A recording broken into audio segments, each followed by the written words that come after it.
Hello from Canterbury, the biggest and most famous city in Kent, the county where I live. A city that has history dating back to pre-Roman and even as far back as when we were first conquered by the French. It was a very popular city then by the then King William. And of course, probably most famous for this cathedral, which if you live or see the cathedral regularly will know there's always got scaffolding all over it. But all the same, it's quite an impressive building.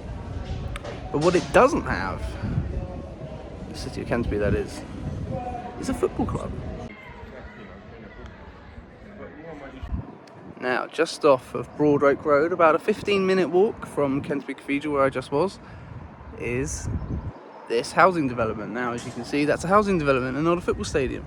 Well, it used to be a football stadium until 1999, when someone bought this land and turned it into this from what it was before, the Kingsmead Stadium, where Canterbury City FC played, as well as some dog races from time to time. In fact, there's even mention of a stadium on this old road sign. So this is where they used to be for many years until they were kicked out. They then had 2 years where they were homeless and basically just playing wherever they could. I don't really know if they just reversed fixtures all the time and played away or what. But after those 2 years, obviously back-to-back relegations because they couldn't play at home, they then unfortunately had to fold before coming back in 2007. Now that the club had been refounded, they still needed a place to play. For the first 2 seasons of their existence, they played in the village called Bridge, before moving to the Hurston Recreational Ground, both of which, while nearby, were not exactly walking distance from central Canterbury.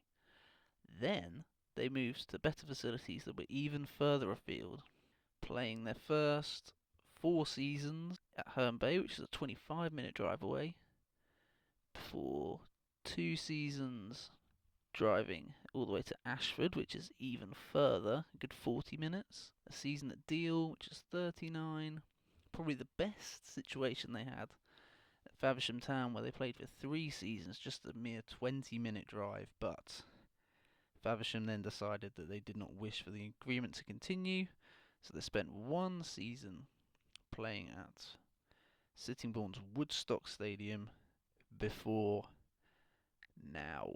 Which brings us to today, where I'm at Hartsdown Park, the home of Margate Football Club, where for the 2nd season running, Canterbury are ground sharing.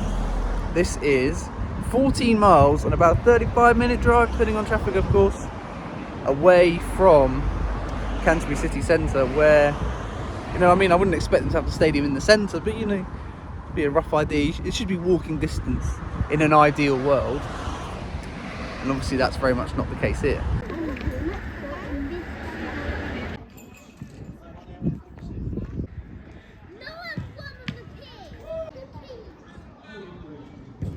What is your name and what do you do for Canterbury City? I'm Dave Morgan. I've been supporting the club since the late 1970s, I guess, and I now edit and produce the programme.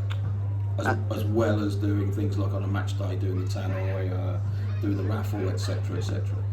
And what's it been like being involved with Canterbury all these nomadic years? I have to say, since the club reformed back in 2007, I think the early years in the Kent County League were probably the most enjoyable we've had. Maybe that's because there was that success of winning the league and making progress up the pyramid. Maybe it was just a case of refreshing to have a club back to sponsor, to support, but also just seeing a few old faces re-energised after the club started out again. Since then, since we got into the Kent League, the SCEFL as it is now, I think the enjoyment's gone a little bit because it's become that much harder trying to establish the foundations of the club back in the city of Canterbury.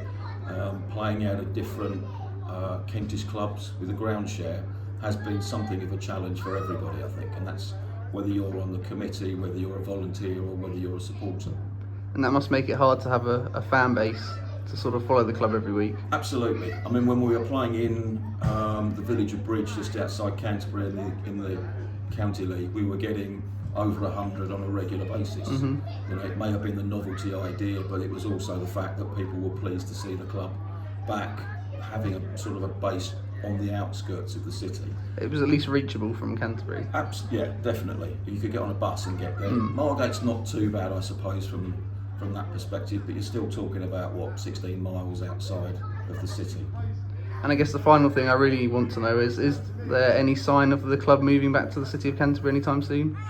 That's a very difficult one. I know that they're exploring possibilities of maybe going back in the short term into a ground which we can call the base.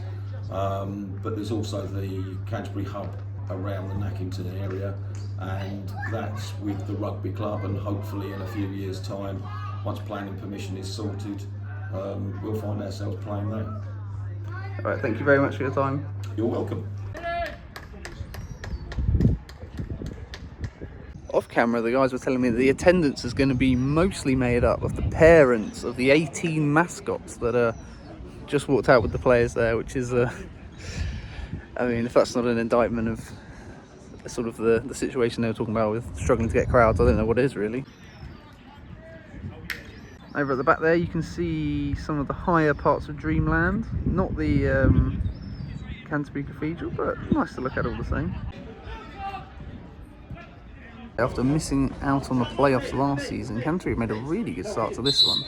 Currently only a point off top in third place, having lost just one game, so let's see what happens. Not the best start. The opposition's Lane Meridian, who are bottom of the league, just taking the lead. Beautiful free kick, to be fair. Fair play to Dave, what a beautiful programme.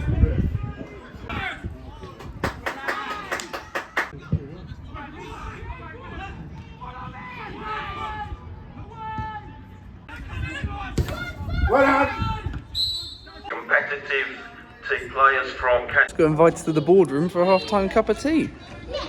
Absolutely lovely bunch at Canterbury City. Would highly recommend supporting them if you can.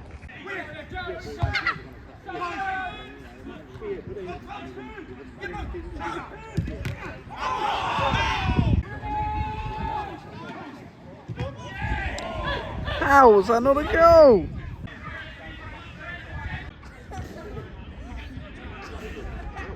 By all accounts, this has been Canterbury's worst performance of the season so far, so didn't pick a good one in the end.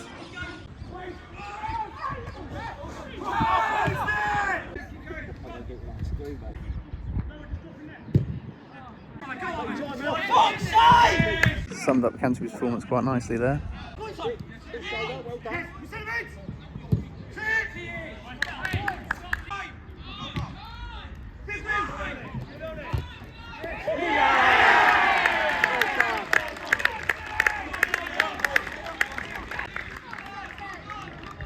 That's more like it, and more raw, by the way, considering the I'm not sure on the attendance, but can't be too much.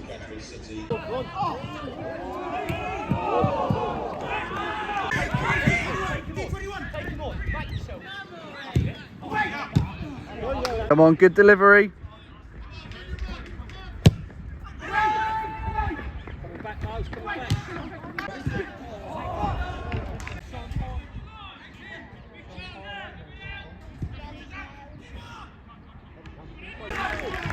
Get in! We crossed the ball, but I didn't think he'd get on the end of it, so I didn't get my camera out, and he did. And he looped the header right in off the post. Absolute beauty. Canterbury winning now in injury time. City number 22, Rory Sutcliffe.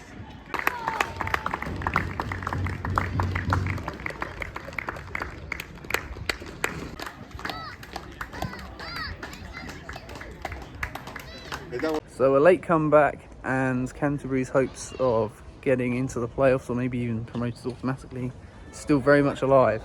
However, unfortunately, so are their problems. While they said to me that they're being very well looked after here in Margate, obviously the issues of being so far away from the city is still, they're very much there.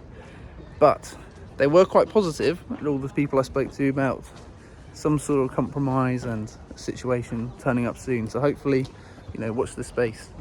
In the meantime, check out the hashtag Bring Canterbury Back. I'll put a link in the description, and if you can support in any way, coming down and seeing the guys, I'd highly recommend it. But yeah, thank you for watching, and until next time, goodbye.